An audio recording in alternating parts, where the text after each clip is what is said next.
Hello everyone, greetings from doctor Rashmi's homeopathy. Friends, क्या आपके साथ भी कभी ऐसा होता है कि मिल्क पीने के बाद आपके पेट में गुड़गुड़ स्टार्ट हो जाती है, पेट फूलने लगता है या आपको एक मछली जैसी महसूस होती है? यस फ्रेंड्स, ये होते हैं लैक्टोज इंटॉलरेंस के सिम्टम्स। तो फ्रेंड्स, आज हम बात करने वाले हैं इसी एक ऐसी बीमारी के बारे में जिसके लिए लोग होम्योपैथी में बहुत ज़्यादा अप्रोच करते हैं। रीज़न इसका क्या है? क्योंकि जो लैक्टोज इंटॉलरेंस होता है एक लाइफ लॉन्ग डिसऑर्डर है अदर सिस्टम्स में, लेकिन अगर होम्योपैथी में इसका प्रॉपर ट्रीटमेंट लिया जाए तो जो लैक्टोज इंटॉलरेंस है ये पूरी तरह से ठीक किया जा सकता है। तो पहले हम बात करते हैं कि लैक्टोज इंटॉलरेंस मतलब क्या होता है इस वर्ड का। तो लैक्टोज का मतलब होता है एक ऐसी शुगर जो मिल्क में पाई जाती है या मिल्क से बने हुए प्रोडक्ट्स में पाई जाती है। इंटॉलरेंस का मतलब हुआ कि जिसको आप सह नहीं सकते हैं। तो लैक्टोज इंटॉलरेंस मतलब जब आपका पेट दूध या दूध से बनी हुई चीज़ों को पचा नहीं पाता है, that condition is called as lactose intolerance. अब इसमें क्या होता है, किन किन चीज़ों से आपको परेशानी हो सकती है? तो बहुत सारे लोगों में ये बीमारी या ये लक्षण जो होता है ये अननोटिस चला जाता है, क्योंकि बस लोग ऐसा मानते हैं कि अरे मुझे तो दूध पचता ही नहीं है, इस बात को यहीं पे ख़त्म कर देते हैं। लेकिन कई बार ये समस्या ज़्यादा बढ़ जाती है। तो जो लैक्टोज इंटॉलरेंस होता है वो दूध, दही, पनीर, बिस्किट जिसमें कि क्रीम वाले बिस्किट्स होते हैं, या मिठाइयाँ जो दूध से बनी मिठाइयाँ होती हैं, कुल्फ़ी, आइसक्रीम, सब चीज़ों में जिसमें भी ये मिल्क आ रहा है उसको खाने के बाद आपके पेट में शिकायत बन जाती है। तो फ्रेंड्स, जो लैक्टोज इंटॉलरेंस होता है ये दो तरह से हो सकता है। पहला, जब ये जन्मजात है, मतलब बचपन से ही आपको कभी ये चीज़ सूट नहीं किया है, तो एक तरह से वो चैलेंज होता है, उतना इजी नहीं होता है उसको ट्रीट करना। लेकिन अगर ऐसी कंडीशन है जिसमें पहले आप मिल्क को अच्छी तरह से डाइजेस्ट कर पाते थे छोटेपन में, लेकिन बड़े होने के बाद अब आपको मिल्क सूट नहीं करता है, तो अगर हेरिडिटरी है then it is quite difficult to treat. लेकिन अगर अभी आपने सिम्टम्स डेवलप किए हैं तो पूरी तरह से आप ठीक हो सकते हैं। नॉर्मली आप पूरी तरह से मिल्क या मिल्क से बनी हुई चीज़ें खा सकते हैं। तो अब हम बात करते हैं कि लक्षणों की पहचान कैसे कर सकते हैं, क्योंकि जो फ्रेंड्स जो छोटे बच्चे होते हैं अप टू 6 मंथ वो सिर्फ मिल्क लेते हैं, और अगर उनको मिल्क पचे ही नहीं तो कितनी बड़ी प्रॉब्लम हो सकती है, क्योंकि मिल्क एक बहुत बड़ा एक स्रोत माना जाता है, एक संपूर्ण आहार बोला जाता है मिल्क को। मिल्क में कैल्शियम, मैग्नीशियम, वाइटामिन्स, बहुत तरह के वाइटामिन्स होते हैं जो और किसी प्रोडक्ट्स में इतने ईजिली इतने रेडिली नहीं मिलते हैं। तो अगर छोटे बच्चों को मिल्क नहीं पच रहा है तो उसको पता करने के लिए जब बच्चे को आपने मिल्क दिया तो उससे 1 से आधे घंटे के बीच में आपको पता चलेगा कि बच्चे का पेट फूल गया है, या बच्चे का जो नौजिया जैसे फील कर रहा है, वॉमिटिंग जैसा फील कर रहा है, या बहुत सारे बच्चे मिल्क लेने के बाद बिल्कुल उसको कर्डल्ड फॉर्म में दही के जैसे उसको बाहर निकाल देते हैं, या बच्चे के शरीर पे दाने पड़ जाते हैं। बहुत सारे ऐसे बच्चे होते हैं जिनको मिल्क लेने के बाद शरीर के बोन्स में दर्द होनी स्टार्ट हो जाती है, गैस बन जाती है, पेट एकदम फूल जाता है, उसको आप ड्रम की जैसे बजा सकते हैं, ऐसे पेट फूल जाते हैं बच्चों के, बहुत ज़्यादा सीवियर क्वांटिटी में गैस बनने लगती है। तो जो लैक्टोज इंटॉलरेंस होता है बच्चों के केसेस में काफ़ी ज़्यादा चैलेंजिंग हो जाता है, क्योंकि बच्चों के पास मिल्क से बड़ा या मिल्क के अलावा कोई ज़्यादा ऑप्शंस नहीं होते हैं। अब हम बात करते हैं बड़ों की। जो बड़े होते हैं अगर उनको मिल्क नहीं पचता है तो एक साइड में छोड़ देते हैं, मिल्क या उससे बनी चीज़ें छोड़ देते हैं, बाकी चीज़ों पर स्विच कर जाते हैं। तो फ्रेंड्स, हमारा जो मिल्क इंटॉलरेंस होता है, अब हम बात करते हैं कि क्यों हो जाता है। जब हम छोटे होते हैं तो हमें हर चीज़ पचती होती है, जब हम धीरे धीरे बड़े होते जाते हैं तो हमें हर चीज़ नहीं पचने लग जाती है, उसमें से मिल्क एक बहुत बड़ी चीज़ है। आपने देखा होगा कि जब बच्चे होते हैं वो मिल्क से स्टार्ट करते हैं और एज होते होते बूढ़े होते होते वो छाछ या कर्ड पे आ जाते हैं, तो इसका एक रीज़न होता है लैक्टोज इंटॉलरेंस। अब हम बात करते हैं ये होता क्यों है। तो फ्रेंड, जो लैक्टोज एक शुगर होती है, मिल्क में पाई जाती है, जब हम उसको खाते हैं, मिल्क को इनटेक करते हैं, तब उसका नॉर्मली क्या होना चाहिए कि उस पर एक एंजाइम काम करता है जिसको बोलते हैं लैक्टेज। ये लैक्टेज उस लैक्टोज को दो शुगर्स में, दो सिंपल शुगर में कन्वर्ट करता है। एक है ग्लूकोज और दूसरा है गैलेक्टोज। ग्लूकोज हमारे शरीर की ज़रूरत होती है, हमारे शरीर में डिस्ट्रीब्यूट हो जाता है, और गैलेक्टोज जमा हो जाता है। लेकिन अगर हमारे पास ये एंजाइम ही नहीं है तो लैक्टोज डाइजेस्ट ही नहीं हो पाता है और हमें अलग अलग साइन एंड सिम्टम्स आने लगते हैं, पेट संबंधित गड़बड़ शुरू हो जाती है। इसी से मिलता जुलता एक टर्म होता है गैलेक्टोसीमिया। तो जो हमारा जो लैक्टोज है वो ग्लूकोज और गैलेक्टोज में कन्वर्ट हो गया, और ग्लूकोज यूज़ हो गया और गैलेक्टोज हमारे पास इकट्ठा हो गया। बहुत सारे ऐसे लोग होते हैं जिनके शरीर में गैलेक्टोसीमिया हो जाता है, मतलब ब्लड में गैलेक्टोज बढ़ जाता है। फ्रेंड्स, ये बहुत ज़्यादा बड़ी बीमारी है, ये लैक्टोज इंटॉलरेंस के मुकाबले बहुत ज़्यादा डैमेज कर सकती है, क्योंकि जो लैक्टोज इंटॉलरेंस होता है वो सिर्फ आपको जो पेट संबंधित परेशानियां दे सकता है, लेकिन जो गैलेक्टोसीमिया है ये ब्रेन से संबंधित आपको परेशानियां दे सकता है, कोमा हो सकता है, एपिलेप्सी हो सकती है। और ज़्यादातर जो गैलेक्टोसीमिया है काफ़ी ज़्यादा रेयर है और एक जेनेटिक डिसऑर्डर है। जो लैक्टोज इंटॉलरेंस होता है वो जेनेटिक भी हो सकता है या आप उसको बाद में भी डेवलप कर सकते हैं।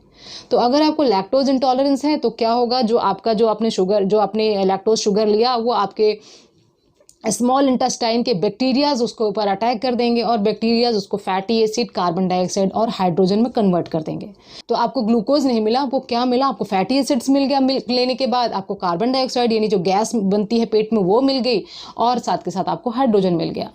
तो ये सारा रीज़न होता है कि अगर हमारे पास लैक्टेज नहीं है, ये एंजाइम शरीर में नहीं है, तो वो पच नहीं पाएगा और आपके पेट को डिस्टर्ब करेगा। तो अब हम बात करते हैं कि हमारे पास क्या क्या ऑप्शंस अवेलेबल हैं अगर आप लैक्टोज इंटॉलरेंट हैं। पहला चीज़ है कि अगर आपको मिल्क नहीं पचता है तब आप मिल्क के जो दूसरे प्रोडक्ट्स होते हैं उनको ले सकते हैं, जैसे पनीर ले सकते हैं या छाछ ले सकते हैं। इसके अंदर जो लैक्टोज होता है काफ़ी कम होता है और कई बार लोगों को जिनको मिल्क नहीं पचता उनको ये चीज़ें पच जाती हैं।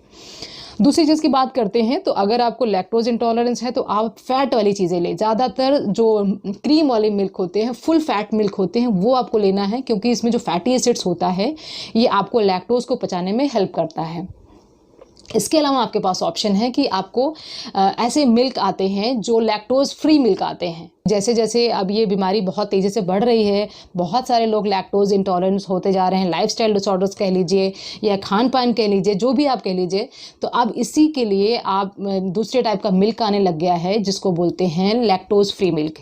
इसमें जो बाई प्रोडक्ट्स है गैलेक्टोज और ग्लूकोज में ही बना करके पहले से ही लैक्टोज को तोड़ करके मिल्क पे डाला हुआ होता है। मतलब मिल्क की सारी खूबियाँ आपको मिल रही हैं, लेकिन आपको लैक्टोज डायरेक्ट फॉर्म में नहीं बल्कि स्प्लिट फॉर्म में मिलता है।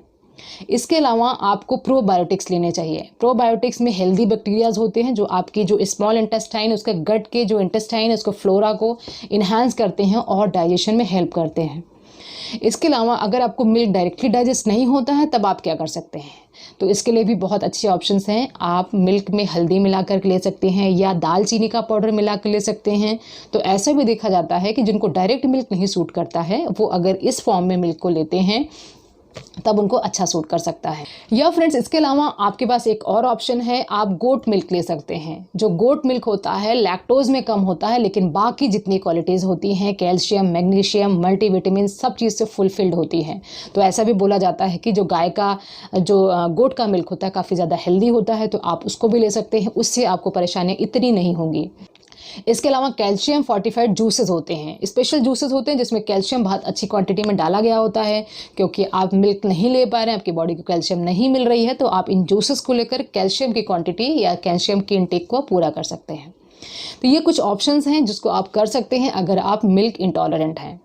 अब हम बात करते हैं होम्योपैथिक अप्रोच का। तो फ्रेंड्स, जो होम्योपैथिक अप्रोच है स्पेशली डील करती है फुल केस टेकिंग के ऊपर।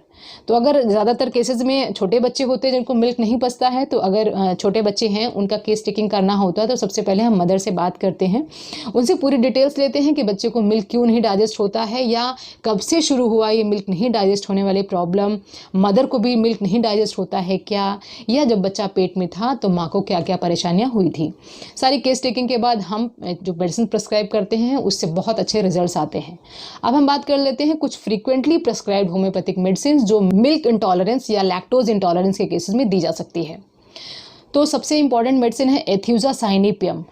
तो फ्रेंड्स, ये मेडिसिन दी जाती है उन केसेस में जिसमें जो बच्चा है वो किसी भी तरह का मिल्क नहीं डाइजेस्ट करता है, ना अपनी मदर का मिल्क ले सकता है, ना ही कोई और सोर्सेज से मिल्क को डाइजेस्ट कर सकता है।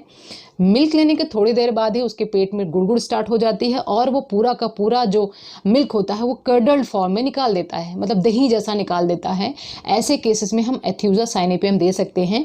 इसमें जो बच्चा होता है काफ़ी वीक होता है या कई बार इतना ज़्यादा वीक होता है कि वो अपना हेड को भी नहीं संभाल पाता है, चाहे भी हेड इधर लुढ़क जाता है, कभी हेड इधर लुढ़क जाता है।